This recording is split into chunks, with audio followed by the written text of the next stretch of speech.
अभिषेक बनर्जी के अगर दूर से भी पता चल जाए कि उनका फोन कहीं पर घनघना रहा है तो पुलिस की वर्दी बेचारे की कांपने लगती थी। ऐसी ऐसी खबरें आई कोलकाता से। पुलिस वालों की जो प्रतिक्रिया थी वो असहनीय थी।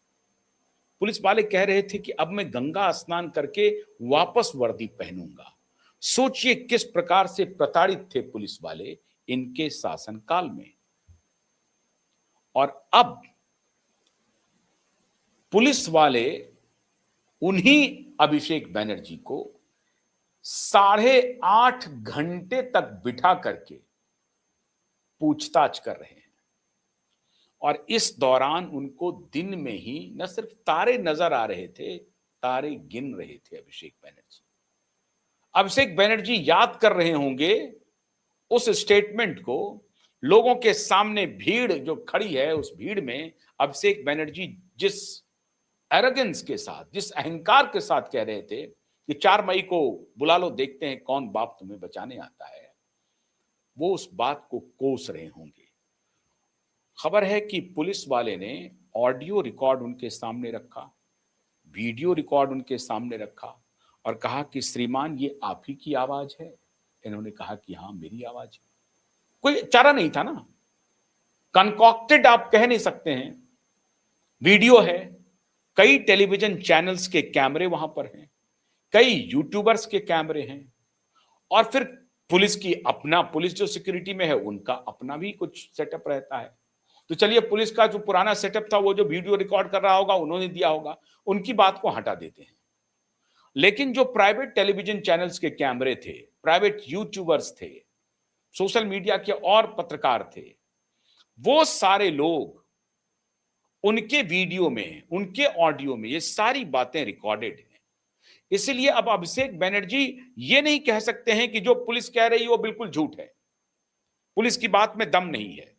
ऐसा कह नहीं सकती है कोलकाता पुलिस। और ना ही ये बात अभिषेक बनर्जी कह सकते हैं कि कोलकाता पुलिस जो कुछ भी कह रही है वो झूठी है, झूठ पर आधारित है। तो 8.5 घंटे तक, अब आप सोचिए कि 6.5 घंटे पहले पूछताछ हो चुकी है, ईडी की पूछताछ चल रही है। और ये जो प्रकरण है, मैंने आपको पहले ही कहा था कि धमकी देने के मामले में और केंद्रीय गृह मंत्री को धमकी देने के मामले में का जो प्रकरण है, इस प्रकरण में अभिषेक बनर्जी, बाकी चीज में तो हो सकता है कहें कि मेरा डायरेक्ट हाथ नहीं है, मेरे घोटाले में ऐसे नहीं है, वैसे नहीं है, तमाम तरह की बातें हो सकती है। लेकिन यह प्रकरण तो पूरी दुनिया ने देखा है, ब्रॉड डे लाइट में कैमरे पर बोला गया है। इसको अभिषेक बनर्जी कैसे झुठलाएंगे, कैसे कहेंगे कि मैंने ये बात नहीं कही है, ये कोई किसी और की आवाज है, ये कोई और शख्स है जो वीडियो में दिखाई पड़ रहा है और जिसकी आवाज है ये किसी और की है, कैसे कहेंगे? कह नहीं सकते हैं अभिषेक बनर्जी। इस मामले में अभिषेक बनर्जी का जेल जाना अवश्यम भावी है। दुनिया की कोई शक्ति, मैं फिर बता रहा हूं आपको, दुनिया की कोई शक्ति इस मामले में अभिषेक बनर्जी को जेल जाने से नहीं रोक सकती है। ना तो कोई जज रोक सकते हैं, ना ही कोई वकील रुकवा सकते हैं। पूरा घोड़ा खोल लेंगे। एक बार को उनको शिक्षक भर्ती घोटाला में हो सकता है कि जेल नहीं जाए, हो सकता है, मैं ये नहीं कह रहा हूं कि उसमें भी जेल जाना बिल्कुल अवश्यंभावी दिख रहा है, लेकिन फिर भी मैं कहता हूं कि उसमें कुछ लूप होल्स निकल सकते हैं। लेकिन ये जो धमकी का मामला है वो तो सामने से है।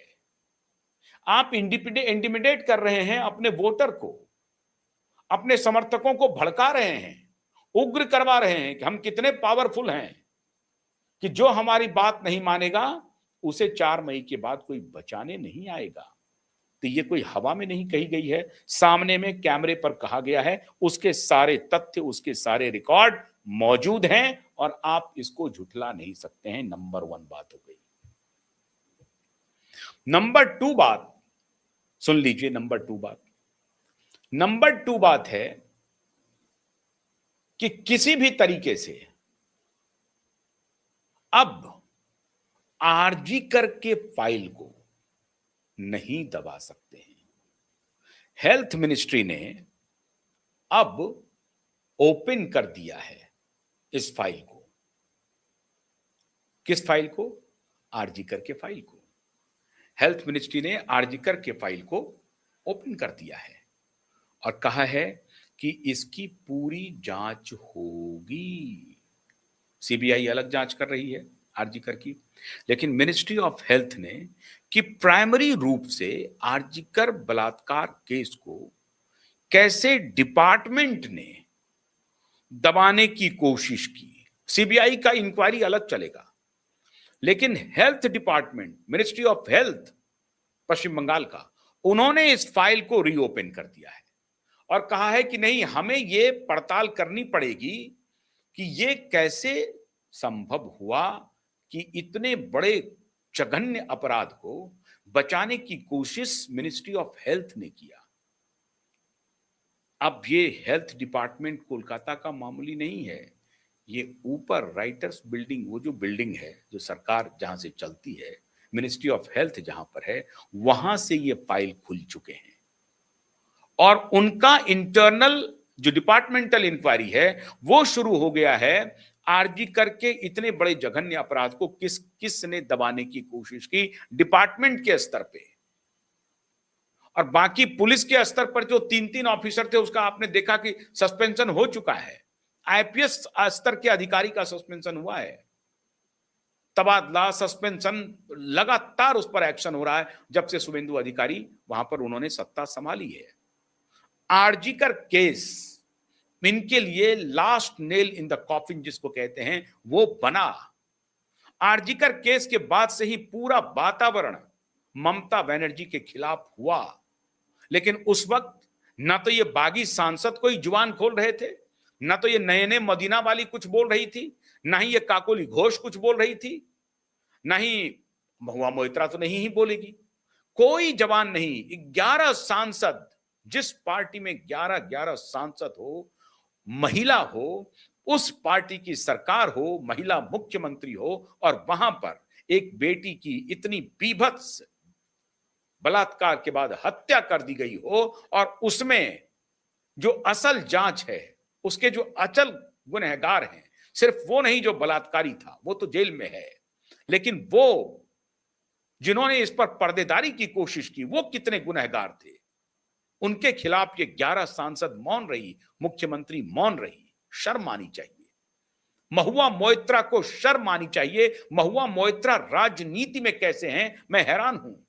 और ये नयन मदीना गाने वाली अभी जो बदल करके इधर आ गई है, मुंह छुपा रही है, शर्मा रही है।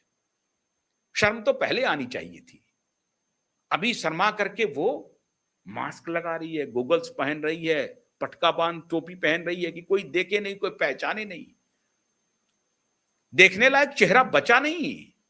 सुश्री नयनो मदीना गाने वाली, आपका देखने लायक चेहरा बचा नहीं। अब ये कहानी कर रही हैं कि मैं अपने चुनाव क्षेत्र के जो हमारे सुधी वोटर हैं उनके प्रति आंसरेबल, आपके प्रति आंसरेबल नहीं। तो सयोनी जी अभी कुछ बोल नहीं रही हैं, उस वक्त भी चुप थी।